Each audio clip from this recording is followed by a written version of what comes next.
Alex, welcome back to my channel. In today's video, I'm going to be going over my 5 random tips with you guys, so let's just jump right on into it. The first tip is a fun one that I figured out because it takes a lot to put up this backdrop system, guys. Like, it is so much freaking work to put it all together, and then I added lights today because it's so cloudy, so it's like a pain in the butt. So there are times when I do makeup tutorials, and what I do in my makeup tutorials is I do close-up product shots.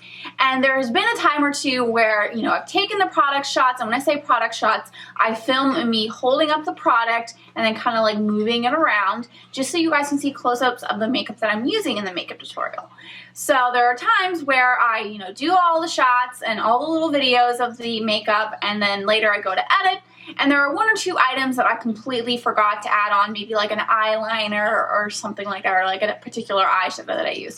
So then I have to go back and add the product shot, and I'm like, I don't want to have to put up this entire system just to put, you know, do 2 little things that will take maybe a total of 4 to 10 seconds of a video. Like, that's just really annoying. And so what I figured out is that I can actually, now guys, when I'm saying this, like, for my backgrounds, for the product shots, I always have my backdrop off in the background. So that is why it's important to me to be consistent, because if I'm consistently showing the products with the same background, I want to use the same background for the ones that I have to do, that I forgot to do.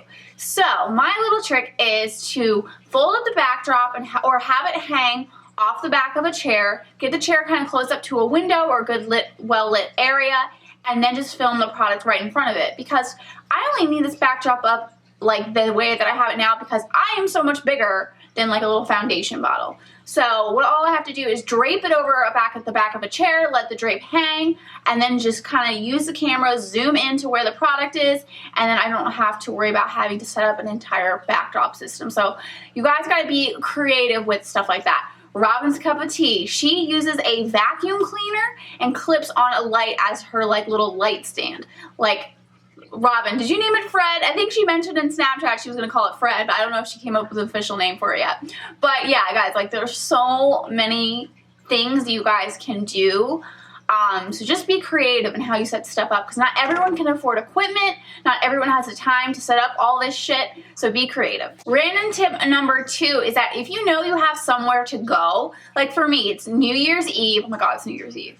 Anyway, it's New Year's Eve, so I have a party to go to tonight. So today was actually like the perfect day to film, because all day to film, and then at night I'm going out somewhere. So this is actually one of those days where you know you're going to have to do your makeup anyway. You're not just doing your makeup to film, like you actually have somewhere to be. So if you have somewhere to be later at night, you have the day to film. That is a great day to film because you are going to have to do your makeup. So pick that day to do it if you can. So I would highly recommend that.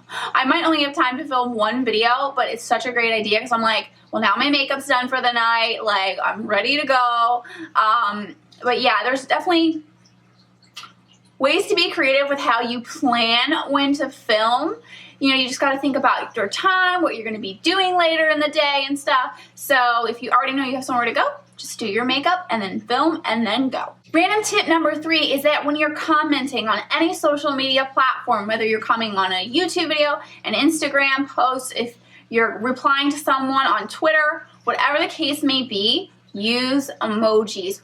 Always use emojis, and try to use colorful emojis. Try to use more than 1, because if you use a lot of emojis, you're going to catch people's eye. So if people are watching a YouTube video, they comment on the YouTube video, and then they scroll through to see what other people are commenting, they're going to see your emojis and then go to your comment. That's what's really going to stand out to them. Then maybe they'll read your comment and they're like, oh, she has a YouTube channel too, so I'm going to go over to her YouTube channel. Where, you know, at a minimum, it'll catch their eye, and then they see what you said and they like what you said, and then they may go check out your YouTube channel. So it's just a good idea to add emojis just because it really does catch people's eye. Random tip number 4 goes along with random tip number 3, and it's important that with whatever you guys do on YouTube and all your social media platforms is to use color. So I mentioned some of this stuff before as well. So whenever you're leaving emojis with your comments, you're adding color to your comments. You're drawing attention to your comment. Whenever you have your like little profile picture for YouTube, that little icon, for a lot of my one icon, the icon on this channel has this in the background. For my Beauty Addict Next Door channel, it has the raspberry pink in the background. Your icon, whenever you comment, is really gonna pop, and people are gonna be drawn to your comment as well, because they're gonna see like, ooh, look at that pretty background. Look at that nice pop of color.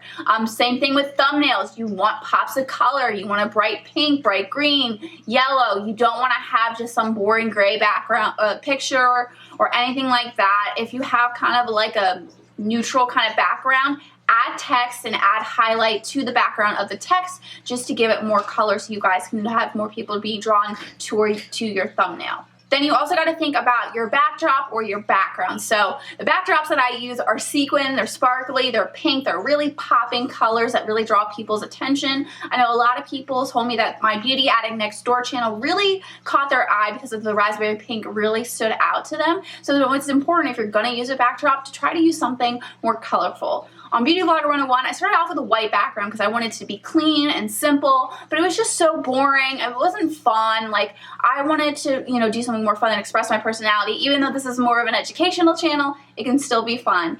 And then if you're someone who doesn't use a backdrop, you can still add pops of colors to your background to make it draw more attention. I think Madison Miller is the perfect example of this because her background is so colorful and beautiful, and I definitely think it's helped her get a lot of subscribers, so kind of pay attention to that. Liz Williams, I've noticed that she's added a lot of like touches of flowers in her background because she is now Wildflower Liz, and you know, the pops of color with the flowers are really beautiful, so I think she did a great job with adding that to the background because it's very clean and white, but then she has the pops of color. So really consider that whenever you're doing a background. Try to find ways to display things in the background, put up a backdrop, do something to really make your video stand out. You can also add, you know, whenever you're using text, you can use white text and outline it in pink like I do, or whatever color that you guys really like. Just try to think of different ways that you can add color to your videos, your thumbnails, your pictures, anything that you do.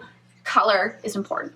Random tip number 5 is to get apps on your phone where you can write your ideas down. My favorite app is Paperless, so pretty much it's a way to keep track of all of my ideas. So I have a category called Beauty Vlogger 101, a category called the Beauty Addict Diaries, and whenever I'm like on the go and I think of an idea, I write it down. I add like another little check thing and also write in a description of what I'm thinking about for that video, so that way I can keep track of it, because you don't want to forget, or even if you put it on a piece of paper, you may lose the piece of paper. So I think putting it on your phone is probably the better way to go, unless you have like a special like book that you keep things in. But if it's just a random piece of paper, you might lose it. But I think that having that on the go all the time, you always have your phone with you. It's important to keep track of your ideas, and you want to be thinking about ideas because you don't want to go film and be like, what the heck am I going to film? So always be thinking when you're on the go or whatever you're doing. Think of ideas of what you can do, what you think would be fun, helpful to your viewers.